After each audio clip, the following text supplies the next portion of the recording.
सात संगत जी, प्यार से कहना धन निरंकार जी। सात संगत जी, ये सतगुरु जो होते हैं ये सुखों के सागर होते हैं।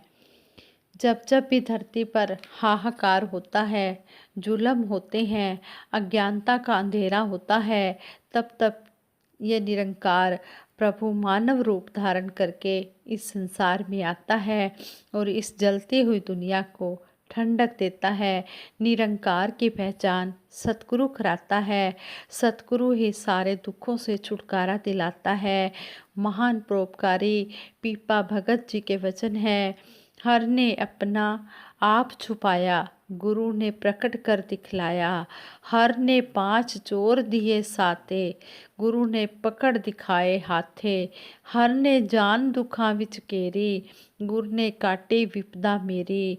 पीपा ऐसे गुरु ते तन मन वारूं, हर तजू पर गुरु न विसारूं। जिस इंसान पर भी इस निरंकार प्रभु की कृपा हो जाती है, या उसका मेल सतगुरु से करा देता है। पूरे गुरु के बिना निरंकार की पहचान नहीं होती। जैसे कहा है, कुंभे बंधा जल रहे, जल बिन कुंभ न होए।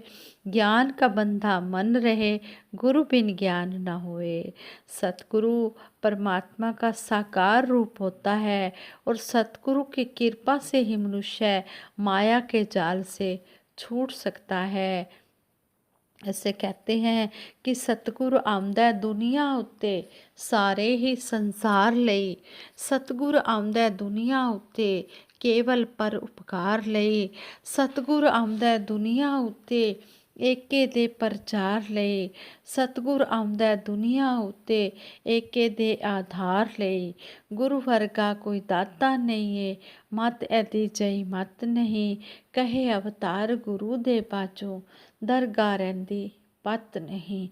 बिना सतगुरु के आज तक किसी ने भी प्रभु निरंकार की पहचान नहीं की। चाहे परमात्मा सबके साथ है, सतगुरु दया का सागर होता है। सतगुरु अपनी शरण में आए हर किसी को ये अनमोल ब्रह्म ज्ञान प्रदान कर देता है। सतगुरु अमृत का सरोवर होता है, जिसमें नहाने से जन्मों जन्मों की मैल उतर जाती है। सतगुरु के चरणों में आने से बुरी भावना दूर हो जाती है और वहमों बुलेखों का नाश हो जाता है। सतगुरु हमेशा से बख्शने वाला होता है, मनुष्य के अवगुणों को नहीं देखता। सतगुरु धरती पर निरंकार का साकार रूप होता है। अपना ज्ञान देकर मानवता को एक लड़ी में पिरोता है और मुक्ति प्रदान करता है। ये शरीर रूप में इसीलिए आता है क्योंकि इंसान से इंसान समझ पाता है। अगर ये निरंकार ऐसे ही बातें करने लग जाए तो लोग डरने लग जाएं कि पता नहीं ये कहाँ से आवाज़ आ रही है, कैसी हवा आ रही है। इसलिए सतगुरु को ये मानव चोला लेकर इंसान का उद्धार करने के लिए इस धरती पर अवतरित होना पड़ा, प्रकट होना पड़ा। सतगुरु हमेशा से प्रकट होता है। सतगुरु न जन्मता है न मरता है, ये प्रकट होता है।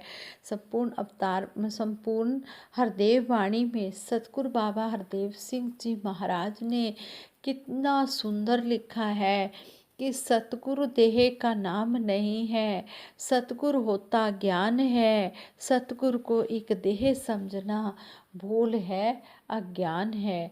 सतगुरु शरीर का नाम नहीं होता, सतगुरु तो इसके अंदर जो ब्रह्म ज्ञान है इसका नाम है।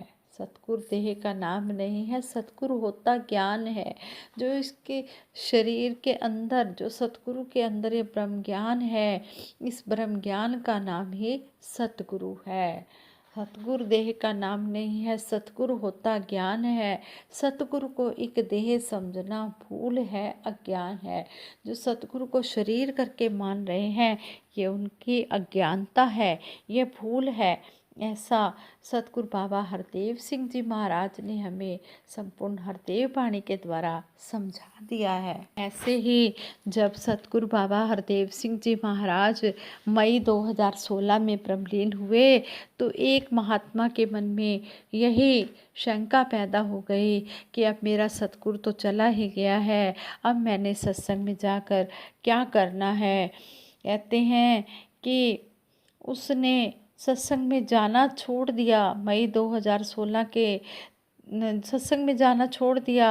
मई 2016 के 3-4 महीने बाद एक नौजवान संगत में नज़र आया। अंग्रेजी माध्यम संगत की स्टेज चलाने वाले महात्मा जी को उन्होंने कहा कि इन्हें बोलने का अवसर दे दो, बड़े दिनों के बाद संगत में नज़र आए हैं। पहले तो उस नौजवान ने मना कर दिया, फिर जब स्टेज सेक्रेटरी ने हाथ जोड़े, कहा कि आप कुछ बोलो, तो वो महात्मा खड़ा हुआ और बोला कि बस आपको अपने मन की बात बताता हूँ। कहने लगे कि जब मैंने सुना कि सतगुरु बाबा हरदेव सिंह जी महाराज अब शरीर करके इस निरंकार में लीन हो गए हैं, तो उसी रात मैंने यह सोच लिया कि अब क्या करना है सत्संग में आकर। और उसके बाद वो कहने लगे कि मैं सत्संग ही नहीं आया। 3-4 महीने बीत गए। एक दिन मार्केट में मैंने एक और नौजवान को देखा, उसके चेहरे की मुस्कान देखी, उसके चेहरे की खुशी देखी, तो मैं घर तो चला गया, पर मैं सोचता ही रहा कि ये तो वैसे ही मुस्कुरा रहा है, वैसे ही खुश है, फिर मैं कैसे उदास होता जा रहा हूँ, मैं कैसे खामोश होता चला जा रहा हूँ। वह युवक कहने लगा कि मैंने निश्चय किया कि कल हमारी EMS संगत है, कल हमारी अंग्रेजी माध्यम संगत है, उसमें मैं जाऊंगा। और आज मैं यहाँ संगत में आकर बैठ गया तो मैंने देखा कि यहाँ तो वही बहारें हैं, वही खुशियाँ हैं, वही नज़ारे हैं। मैं कहाँ रुक गया, आपकी दृष्टि पड़ गई। अब मैं खड़े होकर अरदास करता हूँ, मांग करता हूँ कि दया करो कि मेरी सतगुरु के चरणों में तोड़ निभ जाए। हमें सतगुरु माता सविंदर जी महाराज ने उस समय संभाला, उस समय सतगुरु माता जी ने हमें संभाला। अगर जे तू ना करदा हाँ असा रुल जाना सी, सतगुरु माता सविंदर जी महाराज के लिए ये वचन कहे गए हैं कि अगर सतगुरु माता जी हमें ना उस समय संभालते तो हमारा क्या होता। सतगुरु माता जी अगर हाँ ना करते तो हमने रुल जाना था, फिर कित्थे ना मिलती था असा रुल जाना सी, फिर हमें कहीं भी जगह नहीं मिलनी थी अगर सतगुरु माता सविंदर जी महाराज उस समय हमें ना संभालते। एक सतगुरु माता सविंदर जी महाराज के हाँ करते ही बहारें आ गई, खुशियाँ आ गई।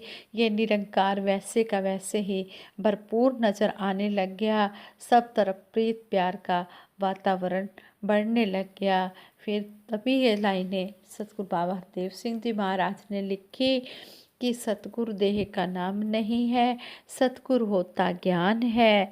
सतगुरु को एक देह समझना भूल है, अज्ञान है। हाँ संगत जी, ऐसे सतगुरु ਨੂੰ जो पूजे उस दी शान निराली है। कहे अवतार गुरु बिन सब कुछ लगदा खाली खाली है। गुरु के बिना सब कुछ खाली खाली लगता है। ऐसे सतगुरु को हम पूजें, इसकी शान निराली है, इसके तो इतने गुण हैं, इतना ये भरपूर है सच्चा पातशाह, इतना दयालु है। देखो सतगुरु माता सविंदर जी महाराज उस समय ठीक भी नहीं थे। जब सतगुरु बाबा जी ब्रह्मलीन हुए उस समय ठीक भी नहीं थे, उनका ऑपरेशन भी हुआ, लेकिन फिर भी उन्होंने अपने स्वास्थ्य की परवाह न करते हुए हम बच्चों को संभाला, हमें अपनी शरण दे, हमारा ध्यान रखा और दिन रात इस सत्य का प्रचार करते रहे। हमारे लिए ही दिन रात वो लगे रहे, जो भी हमारे लिए ही हर अपना जीवन जो था वो समर्पित कर दिया। ऐसे सतगुरु माता जी को हम हर समय अपने दिल में बसाए हुए हैं कि सच्चे पातशाह फिर भी आप जाते जाते भी हम पर कितना बड़ा उपकार कर गए, जो हमें सतगुरु माता सुदीक्षा जी महाराज दे गए, हमें इनकी शरण दे गए। हम आप जी के बहुत ही आभारी हैं, बहुत ही धन्यवादी हैं सच्चे पातशाह।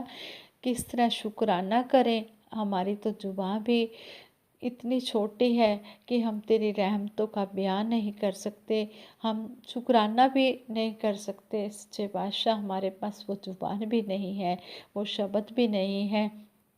तेरे तो सच्चे पातशाह एहसान ही इतने हैं, तेरे एहसान का कर्जा चुकाया जा नहीं सकता, करम ऐसा किया तूने भुलाया जा नहीं सकता। सच्चे पातशाह, हम आप जी के एहसानों का कर्जा नहीं चुका सकते।